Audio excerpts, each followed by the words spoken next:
네, 안녕하세요. 아는네커TV의 내과 전문의 유두현입니다. 이번 시간에는 급성 콩팥 손상의 원인을 감별하기 위해서 활용하는 여러가지 지표들에 대해서 다뤄보도록 하겠습니다. 먼저 이번 영상의 내용이 조금 다소 복잡하고 난해하고 어려운 부분이 있어서 일반인 분들을 위한 영상이라기보다는 전문가 분들을 위한 영상이다라고 양해 말씀 구하면서 영상 시작해보도록 하겠습니다. 일단은 페나라는 공식을 우리가 활용하게 되는데 혈액과 소변에서 크레아티닌과 전해질을 모두 측정하는데 전제 조건이 동시에 측정을 해야 됩니다. 그래서 이것을 동시에 측정을 한 다음에 이렇게 공식에 대입을 해주게 되는데, 이 페나라는 값이 결국에 의미하는 바는 사고체에서 여과된 소듐 중에서도 제흡수되지 않고 소변으로 배출된 소듐의 비율을 가리킨다라고 볼 수 있겠습니다. 즉 이 페나라는 그 비율이 1% 이상이다라고 하면 소변에서 아직 소듐이 많은 상태이다 라는 것을 시사하고, 만약에 1% 미만이다 라는 것은 그만큼 내 몸의 체액량이 부족하기 때문에 소변을 어떻게든 재흡수하게 되고, 그로 인해서 소변에 있는 소듐까지 함께 재흡수되기 때문에 이 페나를 구했을 때 그 비율이 1% 미만으로 측정되는 그런 결과값이 도출되게 됩니다. 그래서 가령 이 페나를 구했을 때 1% 미만이 나온다 라고 하면 내 몸의 체액량이 부족한 상태인 프리레날 AKI, 신전 질소 혈증을 뜻하는 거겠고, 다만 예외가 있습니다. 이뇨제를 복용한다거나 만성 콩팥병증이 있는 상태이거나 혹은 대사성 알칼리증이 있다거나 부신피질 기능 저하증이 있는 상태에서는 페나가 신전 질소 혈증이라고 할지라도 1% 이상으로 측정될 수도 있고, 이렇게 이뇨제를 복용하는 고리성 이뇨제를 복용하는 경우에서는 이렇게 fractional excretion of urea를 통해서 계산을 통해서 만약에 이 기능이 35% 이하다 라고 이 값이 측정이 되면 신전 질소 혈증을 뜻하기 때문에 이 페나 말고 이 유레아를 통해서도 우리가 활용해 볼 수 있겠다라고 말씀드릴 수 있겠습니다. 그 다음 신성이나 신우성 급성 콩팥 손상에서는 페나가 1% 이상이겠죠. 이 경우에서는 다만 예외가 있습니다. 비핍뇨성 급성 세관 괴사가 나타난다거나 요로폐색이나 사고체 신염, 그리고 조영제에 의한 급성 콩팥 손상인다거나 횡문근 융해증과 같은 경우에서도 페나가 1% 미만으로 측정될 수 있겠다라는 그런 예외 조항은 있습니다. 그래서 페나가 반드시 어떤 신전 질소 혈증을 반드시 시사하는 것은 아니고, 페나가 1% 이상이라고 해서 무조건 신성, 신우성을 의미하지는 않는다. 여러가지 예외적인 경우들을 고려해서 우리가 해석을 해야 된다라는 것이 중요하겠고요.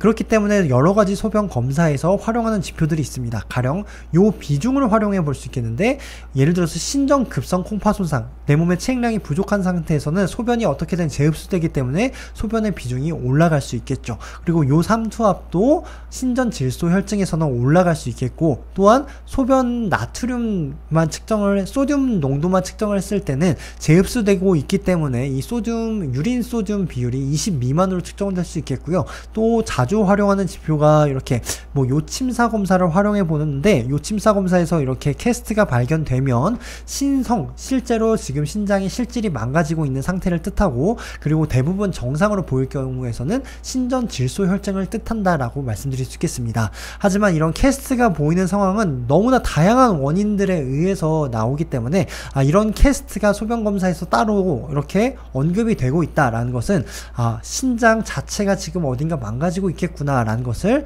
우리가 간접적으로 유추해보면 그것으로 충분한 해석이지 않을까 싶습니다.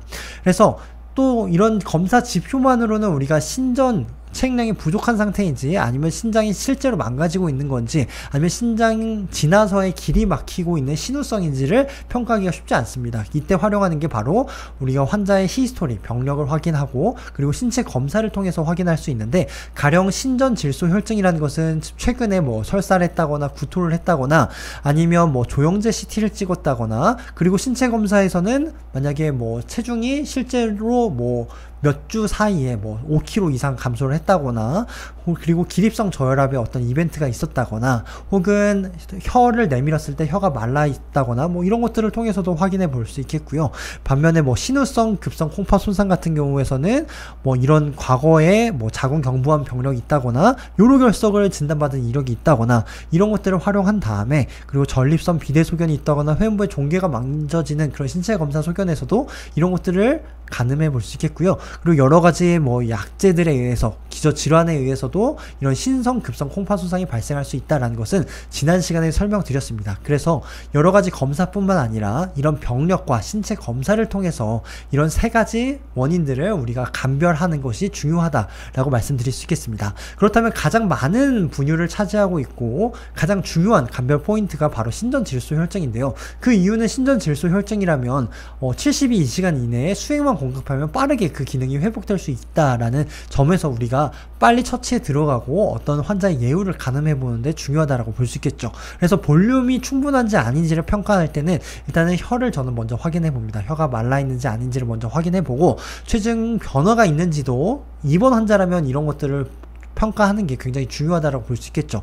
뭐 일주일 비교했을 때 2-3kg가 빠졌다라고 하면 신전질소 혈증의 가능성이 높겠고, 설사했다거나 구토했다거나 최근에 과도한 운동을 하면서 수분 섭취가 충분히 이루어지지 않았다라고 했을 때는 신전질소 혈증을 강력하게 우리가 의심을 해볼 수 있겠고요. 또한 검사 지표로서는 우리가 메타볼릭 알칼로시스 해리슨 그 플로 차트를 보시면 거기서 가장 먼저 확인하는 게 바로 유린 클로라이드입니다.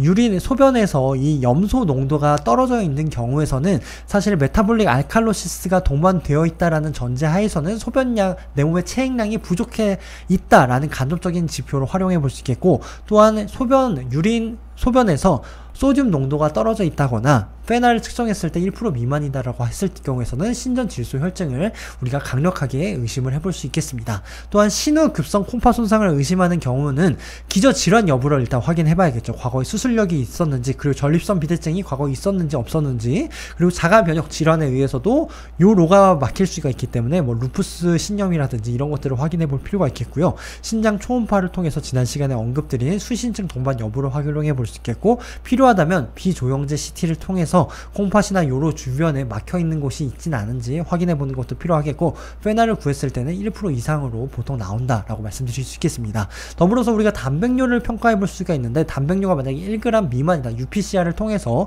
1g 미만이다 했을 때는 세관이 현재 손상되어 있는 상태이고, 1g 이상으로 검출됐을 경우에서는 사구체가 본격적으로 망가지고 있는 경우거나, 혹은 다발성 골수종과 같은 것들에 의해서 이 콩팥이 망가지고 있다는 것을 우리가 간접적으로 유추해 볼 수도 있겠습니다. 이 외에도 우리가 최종적으로 신전이나 신후, 신독성 약물 등의 원인이 아닌데도 불구하고 신장이 계속 망가지고 있는 경우, 이런 경우에서 또 혹은 급성세관 개가사가 여러가지 약제들에 의해서 일어났는데 4에서 6주가 지난 후에도 회복이 제대로 되지 않는 경우에서는 혹시 다른 원인이 있지는 않은지 평가하기 위해서 신장의 조직검사를 현재 권고하고 있습니다.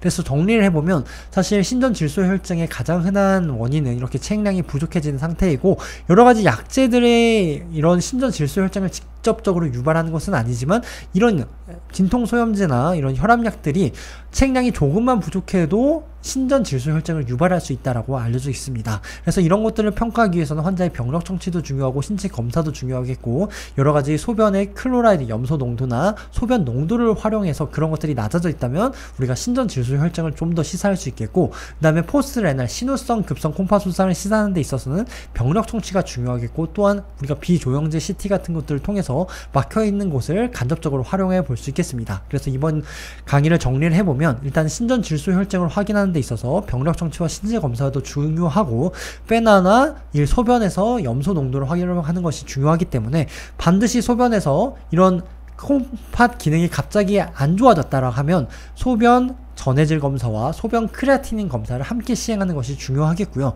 그리고 단백뇨 검사도 필요하다면 UPCR 검사를 통해서 1g 이상이면 아직까지 회복되는데 좀 시간이 걸리겠구나 라는 것을 간접적으로 생각을 해볼 수 있겠습니다. 자, 지금까지 우리가 급성 콩팥 손상을 어떤 원인들을 간략하게 감별하는 포인트들에 대해서 알아보았고요. 다음 시간에서는 급성 콩팥 손상이 나타날 때 여러가지 증상들에 대해서 정리해 보도록 하겠습니다.